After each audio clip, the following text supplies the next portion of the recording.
ఉన్న బంగారాన్ని విడిపించి ఆ రోజు ఆన్లైన్ రేటుకే మేము కొంటాం. Sharma gold company. నమస్కారం, సుమన్ టీవీకి స్వాగతం. ద్వాదశ రాశుల వారికి ఈ మే మాసం అంతా ఏ రకంగా ఉండబోతుంది, నవగ్రహాల స్థితిగతులు ఎలా ఉన్నాయి, ఎటువంటి ఫలితాన్ని అందిస్తున్నాయి అనే విషయాన్ని తెలియజేసేందుకు మనతో పాటు ఉన్నారు జ్యోతిష్య రత్న, జ్యోతిష్య చక్ర వైభవ నిపుణ డాక్టర్ రాళ్లపల్లి రవికుమార్ గారు మనతో పాటు ఉన్నారు. గురుగారు నమస్కారం అండి. నమస్కారం. గురుగారు, ద్వాదశ రాశుల వారికి ఏ రకంగా ఉండబోతుంది మే మాసం అంతా అనే విషయాన్ని తెలుసుకునే ముందు నవగ్రహాల స్థితిగతులు ఏ రకంగా ఉన్నాయి వాళ్ళ మొత్తం అంతా కూడా. రవి గ్రహం వచ్చేసి మనకి వృషభ రాశిలో ఉన్నారు.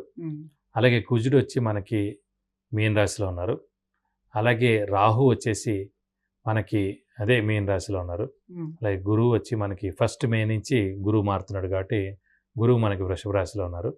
అలాగే శని స్వస్థానమైన కుంభరాశిలో ఉన్నారు. అలాగే శుక్రుడు వచ్చేసి మనకి మేషరాశిలో ఉన్నారు. కొన్ని రోజులు మే 15 తారీఖు తర్వాత నుంచి మటుకు వృషభ రాశిలోకి వస్తాడు. అలాగే ఆఖరిగా వచ్చి బుధుడు వచ్చేసి మటుకు మనకి వృషభ రాశిలోకి వస్తాడు. ఇప్పుడు మనకి నర్మదా నది పుష్కరాలు కూడా స్టార్ట్ అండి 1 మే నుంచి. మనం ఎప్పుడైనా సరే ఒక రాశి నుంచి ఇంకో రాశికి గురువు మారినప్పుడు ఎలా చూసుకోవాలంటే, పుష్కరాలు ఎప్పుడైతే ఆరంభం అవుతాయో ఆ రోజు నుంచి మనకి గురువు ఒక రాశి నుంచి ఇంకో రాశిలోకి మారుతున్నట్టు అన్నమాట. బట్ 1 మే నుంచి మటుకు మనకి వృషభ రాశిలోకి గురువు ప్రవేశించాడు. ఈ సంవత్సర కాలం అంతా కూడా మనకి కేవలం ఒక సంవత్సర కాలం ఉంటాడు. సంవత్సర కాలం ఉంటుంది. అందుకే 12 రాసులు కాబట్టి 12 ఒక్కొక్క సంవత్సరం కలిపితే పుష్కర కాలం అంటారు మనం. సో అందుకే 12 సంవత్సరాలకి పుష్కరం అంటారు. గురుగారు, ధనుసు రాశి వారికి ఏ రకంగా ఉండబోతుంది ఈ మే నెల అంతా కూడా? సో మీరు ఏదైతే చెప్తూ ఉంటారో ఇప్పుడు 4 గ్రహాలు చాలా ఇంపార్టెంట్ అని, గురువు, శని, రాహుకేతువులు, వీళ్ళకి ఎలా ఉన్నారు ప్లేసింగ్ అదంతా? ధనుసు రాశి అనగానే మనకి మూల 1, 2, 3, 4 పాదాలు, పూర్వాషాఢ 1, 2, 3, 4 పాదాలు, ఉత్తరాషాఢ 1వ పాదం. ఈ రాశి వారికి శని బలం పరిపూర్ణంగా ఉంది 3వ స్థానంలో. రాహుకేతులు చతుర్థ దశమంలో ఉన్నా కూడా పర్వాలేదండి, బాగానే ఉన్నట్టు. గురువు మటుకు 6వ స్థానంలోకి వెళ్తాడు 1 మే నుంచి. సో గురుబలం మటుకు తగ్గినట్టు. ఎందుకంటే వీరికి మటుకు గురుబలం ఖచ్చితంగా తగ్గినట్టు. ఎందుకంటే రాశ్యాధిపతే గురువు అయ్యాడు. అలాంటి వాడు 6వ స్థానం అంటే మటుకు శత్రుస్థానం, రోగస్థానం, అలాగే డెట్స్, మిజరీస్, ఎనిమీస్, ఈ 3 స్థానాలకి అధిపతి 6th హౌస్. ఆ స్థానంలోకి వెళ్ళిపోయాడు కాబట్టి కొంచెం అప్పులు పెరుగుతాయి, శత్రువులు కొద్దిగా పెరుగుతారు, ఆందోళన కొంచెం పెరుగుతుంది. ఈ 3 కూడా అన్నమాట. అలాగే దైవబలం, దైవానుగ్రహణ సంబంధించిన గురువే బలం లేకుండా ఉన్నాడు కాబట్టి ఏ పనులైనా కూడా ఆలస్యంగా జరుగుతాయి. శ్రమ, కాలం, ధనం వ్యర్థమయ్యేందుకు అవకాశాలు ఉన్నాయి. రావాల్సిన బాకీలు ఆలస్యం అవుతాయి. షూరిటీస్ పెట్టకండి, స్పెక్యులేషన్స్ జోలికి వెళ్ళకండి, మధ్యవర్తిత్వం వహించకండి. విద్యార్థులు ఎవరైతే ఉన్నారో వారికి మిశ్రమంగా ఉంటుందని చెప్పాలి. బాగా కష్టపడితే కానీ పనులు జరగవు. ఎందుకంటే గురువు విద్యకారకుడు, అలాగే జ్ఞానానికారకుడు, అలాగే దైవబలానికారకుడు. అలాంటి గురువే 6వ స్థానంలో ఉన్నాడు కాబట్టి విద్యార్థులు కొంచెం మిశ్రమంగా ఉంటుంది. వ్యాపారస్తులు కూడా అంతే అండి. వారు కూడా కొత్త వ్యాపారం స్టార్ట్ చేయకుండా ఉండడం మంచిది. అలాగే మధ్యవర్తిత్వం వహించకూడదు. అలాగే ఎక్స్పాన్షన్ జోలు కూడా వెళ్ళకపోతే మంచిది. ఎందుకంటే 6వ స్థానం అనేది ఏంటంటే రోగ రుణ స్థానం అన్నమాట. కాబట్టి రుణాలు కూడా పెరుగుతాయి ఈ రాశి వారికి.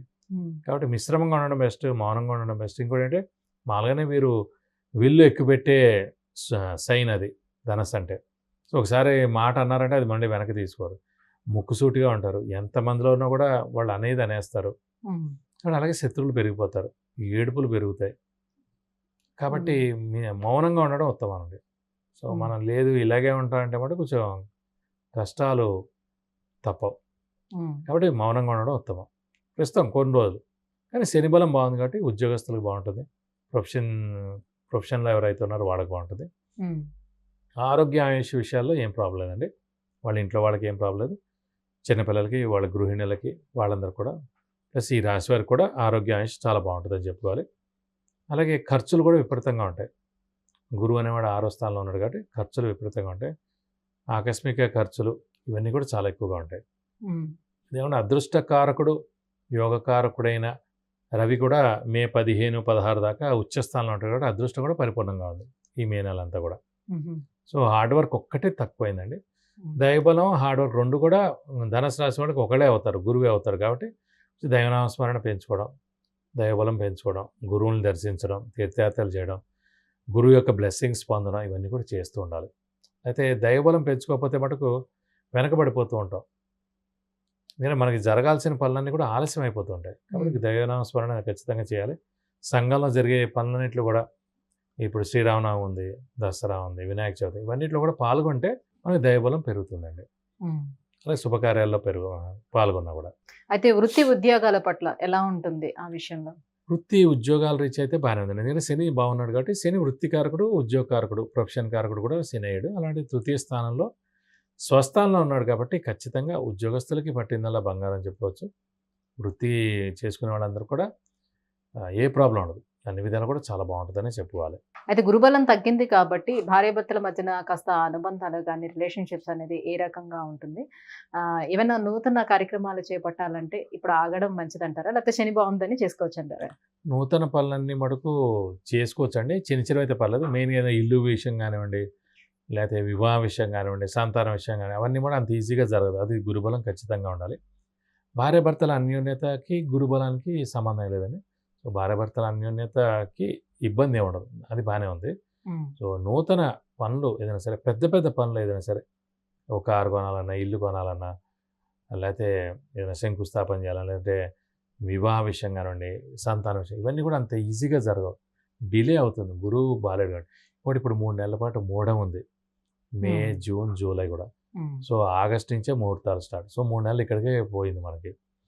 కాబట్టి అవన్నీ కూడా అంటే డిలే. సంవత్సరం ద్వితీయార్థం నుంచి కొంచెం బెటర్ బాగుంది. అన్నట్టు. ఓకే. అలా వేసుకోవచ్చు. మీరు దసరా నుంచి పర్వాలేదు అనుకోవచ్చు.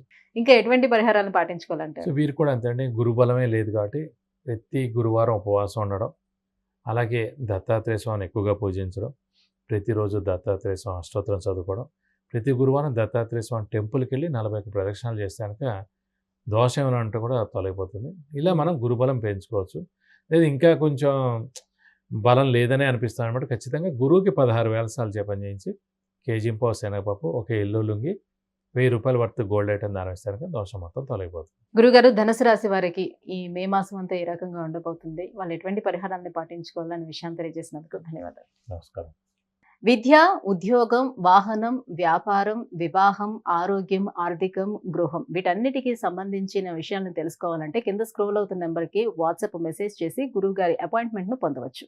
సుమన్ టీవీలో మీ పర్సనల్ అండ్ బిజినెస్ ప్రమోషన్స్ కోసం కింది నెంబర్కి కాంటాక్ట్ చేయండి.